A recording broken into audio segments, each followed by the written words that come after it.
Abra comigo, se você tiver a sua Bíblia, senão vai ser projetado aqui, Lucas, capítulo 2, Evangelho de Lucas, capítulo 2, a partir do verso de número 25. A partir do verso de número 25. Podemos ler? Vou ler na NA, diz assim a palavra do Senhor. Em Jerusalém havia um homem chamado Simeão. Este homem era justo e piedoso e esperava a consolação de Israel. E o Espírito Santo estava sobre ele. Ele tinha recebido uma revelação do Espírito Santo de que não morreria antes de ver o Cristo do Senhor. Movido pelo Espírito, ele foi ao templo, quando os pais trouxeram um menino, Jesus, para fazerem com ele o que a lei ordenava. Simeão o tomou nos braços e louvou a Deus, dizendo: Agora, Senhor, podes despedir em paz o teu servo, segundo a tua palavra, porque os meus olhos já viram a tua salvação, a qual preparaste diante de todos os povos, luz para a revelação aos gentios e para a glória do teu povo de Israel. Só até o verso de número 32. Vamos orar? Você pode estender a sua mão para cá? Deus querido, nós louvamos o seu nome nessa manhã, glorificamos a Ti e rendemos ao Senhor graças de todo o nosso coração. Que Teu Espírito Santo possa conduzir esse momento, que não seja eu, que não sejam as minhas palavras, mas que o Senhor possa falar conosco agora. Deus querido, que seja uma manhã de salvação, que seja uma manhã de retorno, que seja uma manhã em que os nossos olhos possam enxergar através da Tua palavra o Salvador, Cristo Jesus. Nós oramos assim a Ti, pedindo que toda distração seja jogada por terra e que nós estejamos atentos e com os nossos corações abertos para ouvirmos a Sua voz. Fala conosco nessa manhã, Senhor. Que o Teu Espírito Santo esteja nesse lugar atuando de forma direta, de forma precisa nos nossos corações, nos convencendo do pecado, da justiça e do juízo e abrindo os nossos olhos para que possamos enxergar o Senhor. Nós oramos a Ti, gratos pela oportunidade de aqui estarmos, ó Deus, no nome do Teu Filho Jesus. Amém e graças a Deus. Amém, queridos?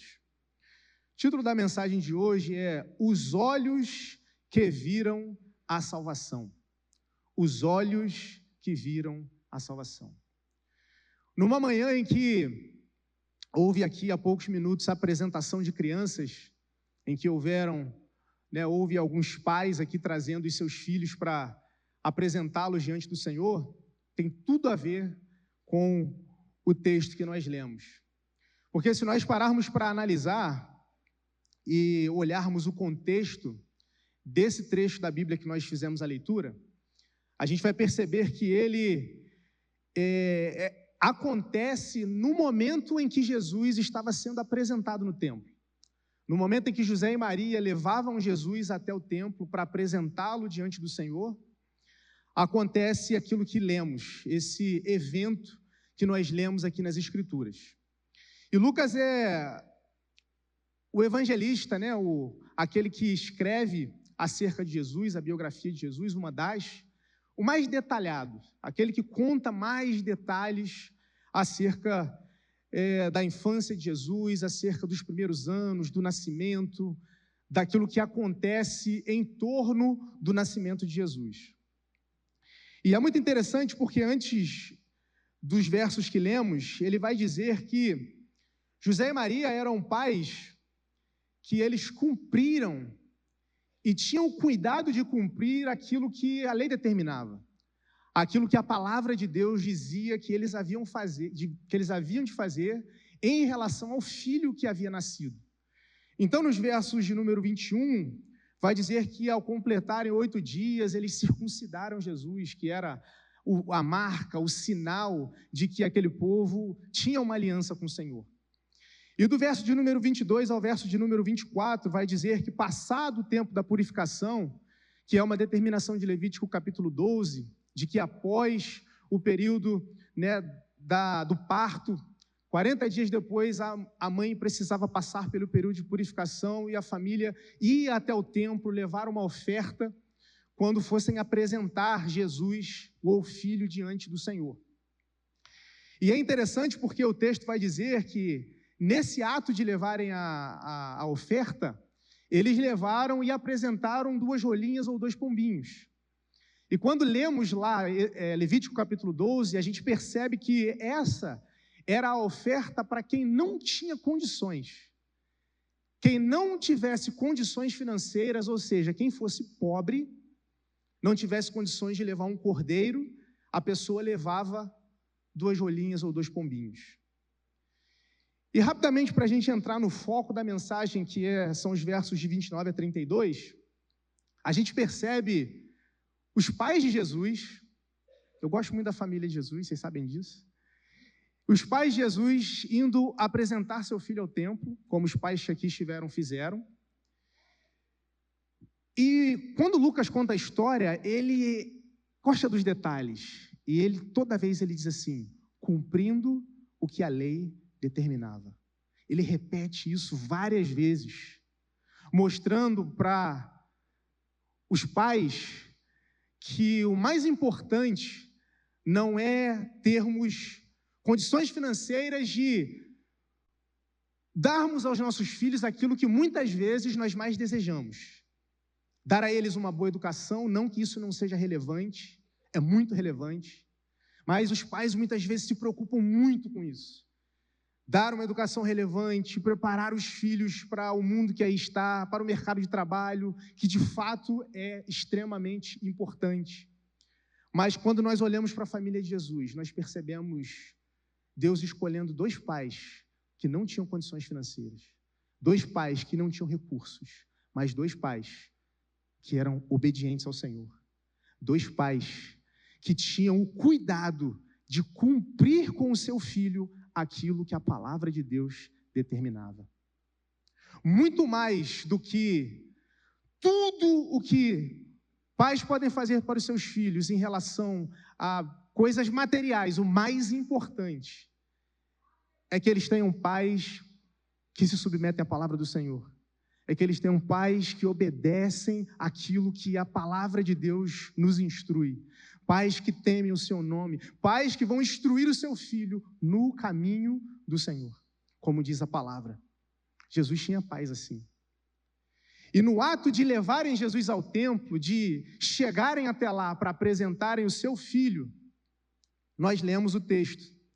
Enquanto eles estavam chegando no templo, nós lemos a narrativa dizendo que um homem chamado Simeão, a tradição diz que ele era velho, já de idade, mas a tradição, a Bíblia não diz nada disso.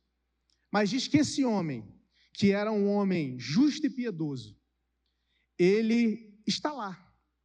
Quando os pais chegam com seu filho nos braços para apresentá-lo diante do Senhor, esse homem está no templo e ele pega Jesus nos braços, porque o texto vai dizer que ele esperava, ele aguardava ansiosamente, desesperadamente, pela consolação de Israel. E ele pega Jesus nos braços e ele louva a Deus, como que levantando Jesus para o alto. E ele diz: agora, Senhor, podes despedir o teu servo em paz, segundo a tua palavra. Podes despedir em paz o teu servo. Esse homem tinha uma promessa de Deus, de que ele veria o Salvador antes que ele partisse para a eternidade. Antes que ele partisse para a eternidade, ele teria a chance, ele teria a oportunidade de ver com os próprios olhos o Salvador do mundo, como diz a mulher samaritana. E quando eu olho para esse texto, ele diz: pode despedir em paz o teu servo, em paz. E eu entendo que ele diz isso porque agora ele estava em paz, porque o maior anseio do seu coração foi satisfeito. Qual era o maior anseio do coração de Simeão? Era que os seus olhos vissem o Salvador. Qual era o maior desejo do coração desse homem? Era que ele tivesse a oportunidade de ver o Senhor, de ver o Cristo, de ver o Messias, de ver aquele que traria esperança para a nação de Israel e também para todo mundo. E quando eu olho isso e penso que agora, às vezes a gente fala isso como expressão, como força de expressão, dizendo, agora eu posso partir em paz. Você já falou isso? Às vezes, quando acontece alguma coisa que você tanto esperava, algo que você tanto desejava, algo que o seu coração tanto queria, às vezes quando um sonho é realizado, ou quando um bem é adquirido, ou quando a gente está muito feliz ou alegre por algo que aconteceu, por força de expressão nós dizemos, agora eu posso partir em paz, porque algo bom aconteceu. Quando esse homem diz que agora ele pode partir em paz, ele diz isso porque o maior desejo do coração dele havia sido satisfeito. Agora, o maior anseio do seu coração estava completo. Eclesiastes capítulo 3, versos 11 e 12, vão dizer que o Senhor colocou a eternidade no coração do homem. E o anseio do nosso coração só é satisfeito quando nós temos contato com essa eternidade.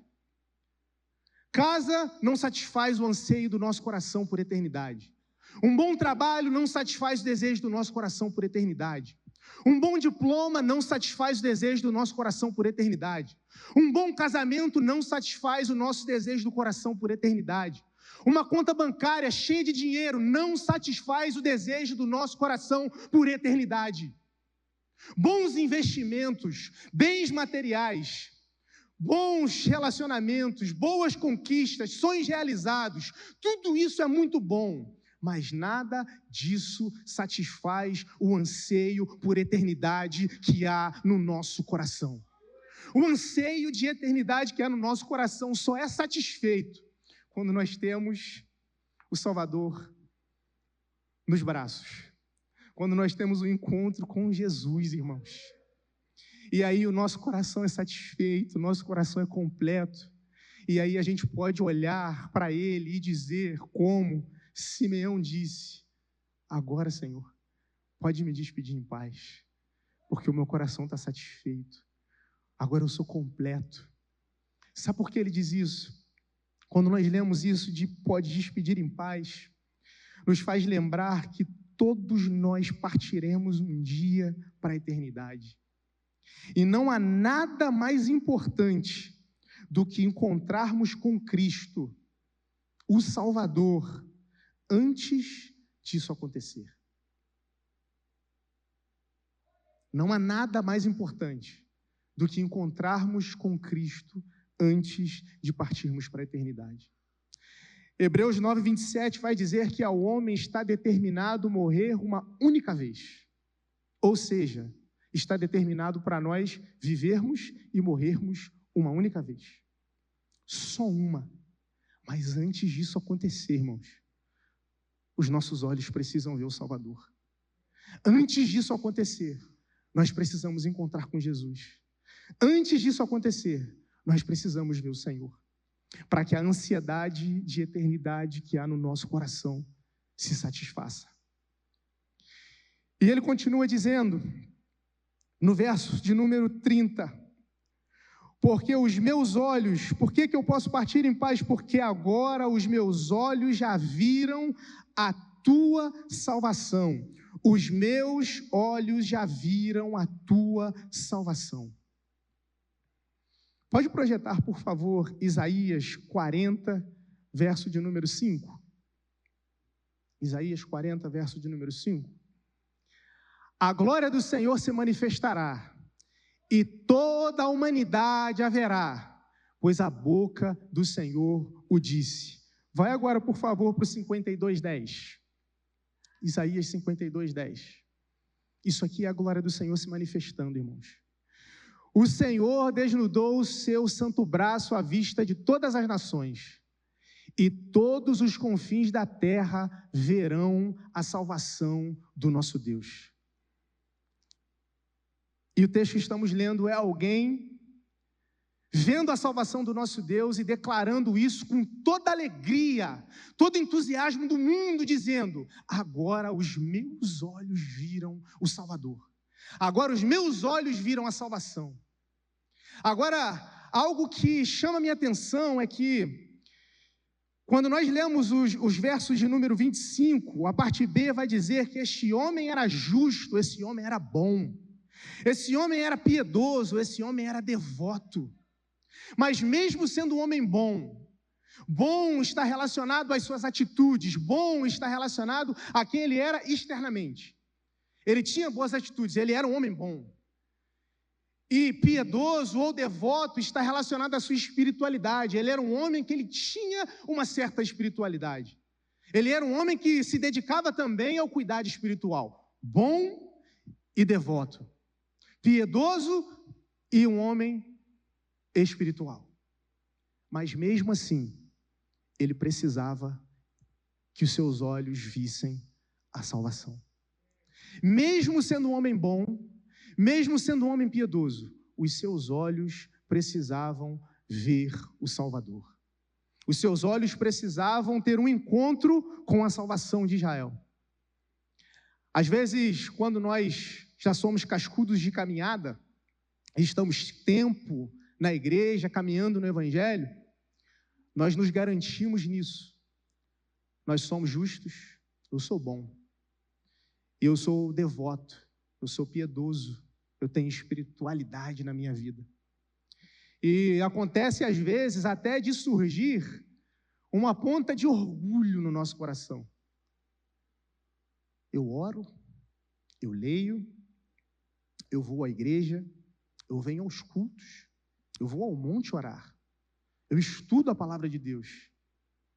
E nós nos achamos bons e piedosos.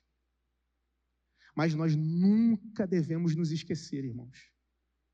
Não é só no culto de ceia que a gente recorda do Salvador. Nós nunca podemos nos esquecer de que os nossos olhos precisam ver o Salvador diariamente, irmãos. Os nossos olhos precisam ver a salvação. Não é a nossa bondade nem a nossa justiça que vai garantir a nossa salvação, mas é aquele que era o único e verdadeiro bom, o único e verdadeiro justo, que morreu por nós para que nós pudéssemos ver a salvação do Senhor.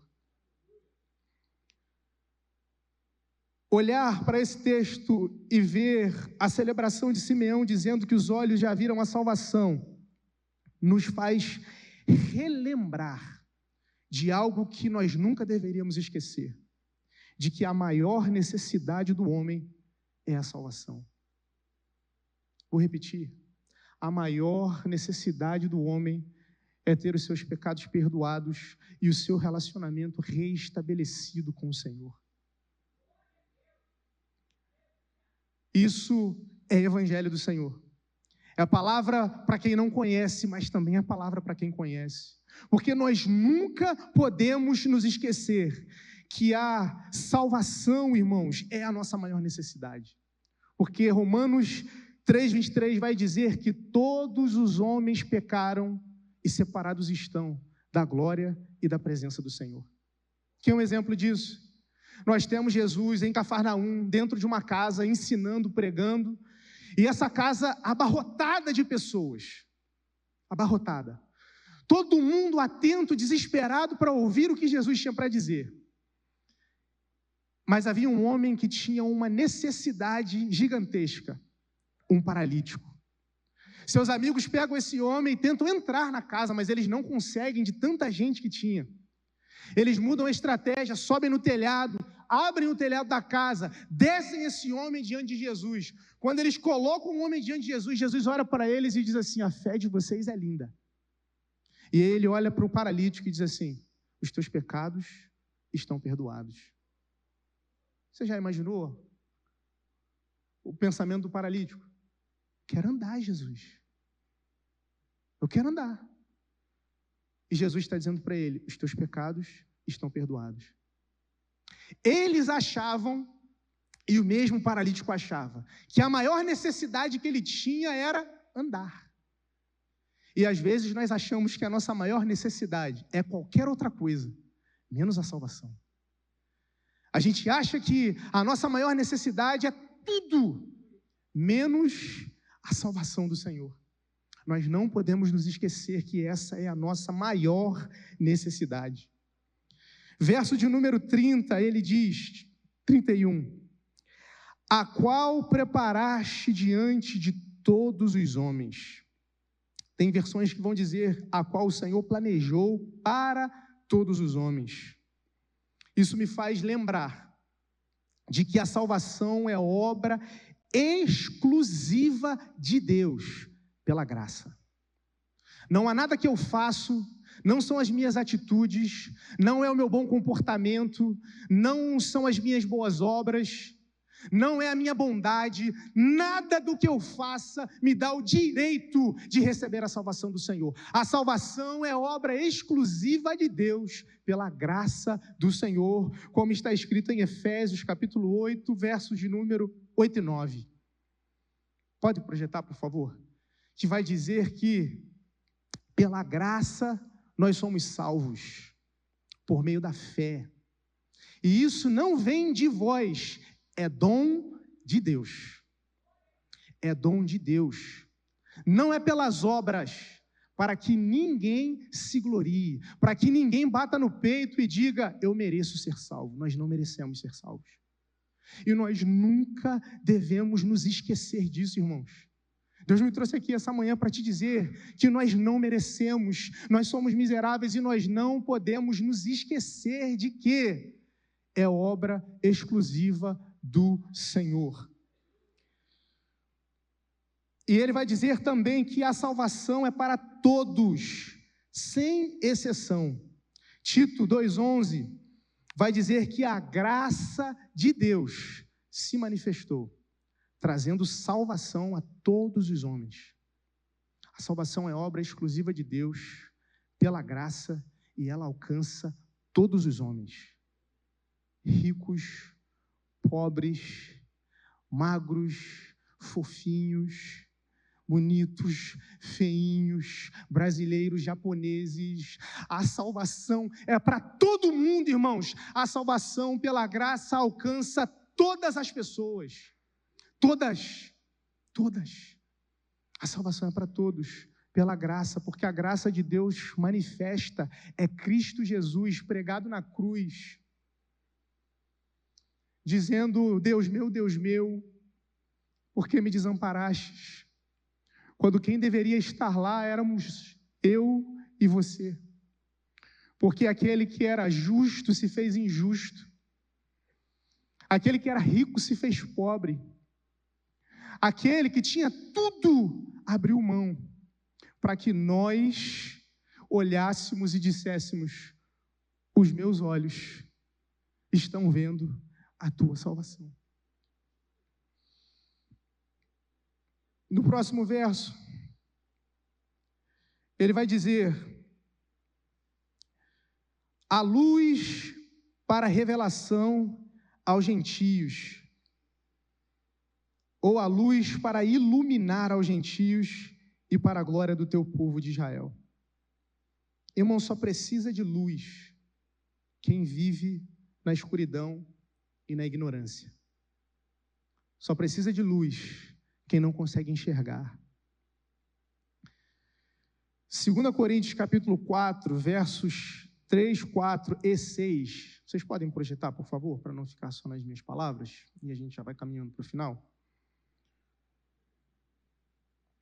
2 Coríntios, versos 4, versos 3, 4 e 6. Nos quais o Deus deste mundo cegou... Volta, por favor.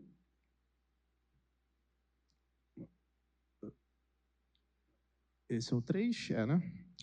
Mas, se o nosso evangelho ainda está encoberto, é para os que se perdem que ele está encoberto. Verso 4. Nos quais o Deus deste mundo cegou o entendimento dos descrentes, para que não lhes resplandeça a luz do evangelho da glória de Cristo, o qual é a imagem de Deus. Verso de número 6, por favor. 6. Porque Deus que disse, das trevas resplandeça a luz, Ele mesmo resplandeceu em nosso coração. Ele mesmo iluminou o nosso coração, para a iluminação do conhecimento da glória de Deus na face de Cristo Jesus. Nós não podemos esquecer de que nós vivíamos ou ainda vivemos, talvez, em trevas. Mas a luz do Senhor, que brilhou em Jesus Cristo, chegou para nos tirar das trevas e nos levar para a sua maravilhosa luz.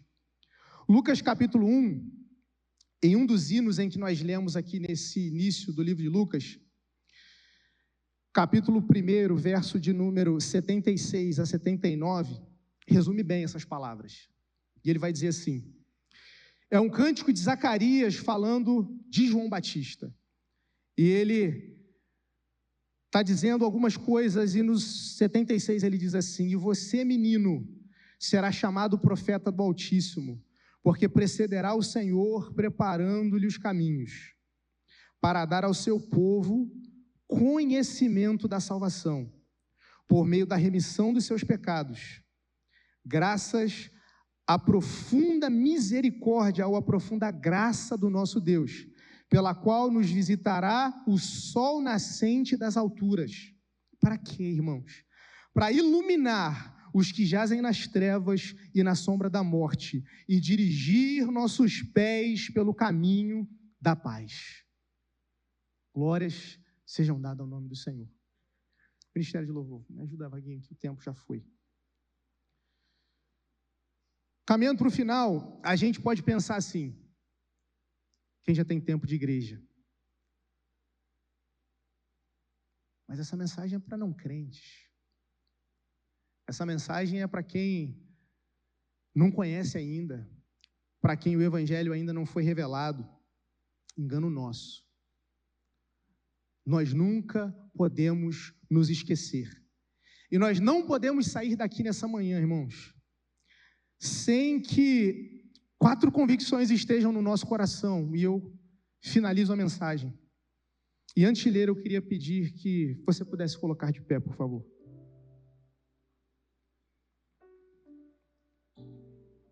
Quatro convicções precisam estar no nosso coração, na manhã de hoje. A primeira convicção é: o desejo por eternidade do nosso coração só é satisfeito em e através de Jesus. Porque às vezes nós buscamos essa satisfação, às vezes nós buscamos esse algo que nos falta em tudo. Nós nos derramamos no trabalho, nós nos derramamos nos estudos, nós caímos de cabeça em um relacionamento, nós nos damos para o dinheiro, mas nada disso satisfaz o desejo por eternidade que grita no nosso coração.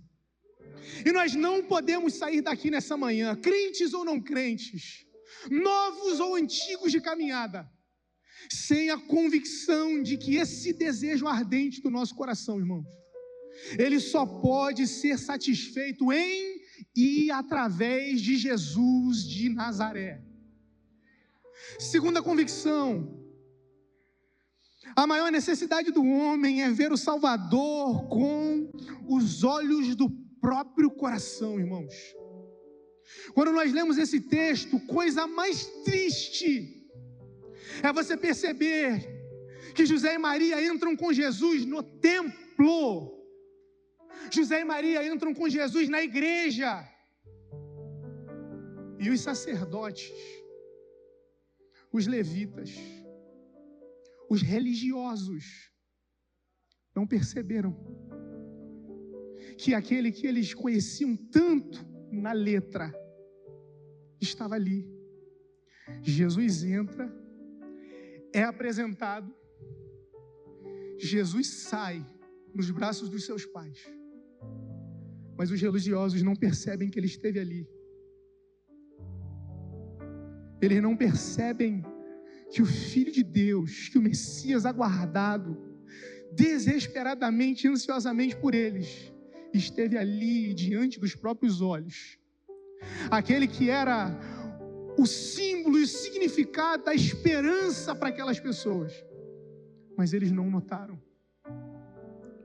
Será que Jesus não está diante dos seus olhos? Será que Jesus não está diante de ti, diante de nós? E você ou eu não estamos notando, não estamos percebendo que Ele está ali. Nós precisamos percebê-lo. E nós não podemos sair daqui sem entender que há uma necessidade gritante em nós de vermos o Senhor com os nossos próprios olhos.